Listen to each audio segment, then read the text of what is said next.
I here present unto you Queen Elizabeth, your undoubted Queen. She wasn't born to be Queen, but her reign is set to be the longest in British history.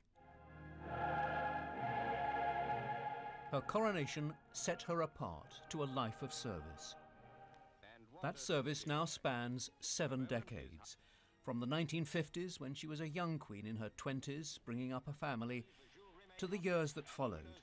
She's been there at moments of triumph and during moments of tragedy. This was a visit to Aberfan. She's travelled the world. No head of state in history has travelled so widely. She's witnessed huge change and met pretty much every contemporary leader of note. In Britain, she's been served by 12 prime ministers, from Churchill to Cameron. The 9th of those prime ministers was John Major. Many people will be pretty concerned, bewildered, perhaps some even frightened about the sheer pace of change, particularly many elderly people. And yet throughout the last 60 or so years, the Queen has been an absolute constant. Whilst prime ministers have come and gone, celebrities have come and gone, life has changed, she and the monarchy have been an absolute constant in their lives. And I think that is very reassuring. There was a time, largely forgotten now, when she did occasionally speak out on issues. In 1949, for example, Princess Elizabeth talked about the darkest evils of divorce. That stopped the moment she became Queen. The historian David Starkey believes she's been too passive in public.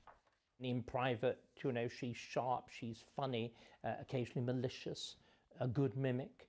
All of those things, but public utterance, a very firm and large padlock is placed upon the royal lips. Maybe there's gold padlock in waiting. But public discretion does not, in the view of at least one former Prime Minister, necessarily equate to an absence of private influence. When the Queen meets her Prime Minister, she has the opportunity to question, to ask, to counsel. Nobody knows, and no Prime Minister is going to tell you exactly what happens at those meetings. So those who say she's been too passive, how can they possibly know? My Lords and members of the House of Commons. She is the monarch, the crown personified, the embodiment of the state, familiar to many but known to few, the latest and now longest serving in a line which stretches back more than 1,000 years. So what is she really like?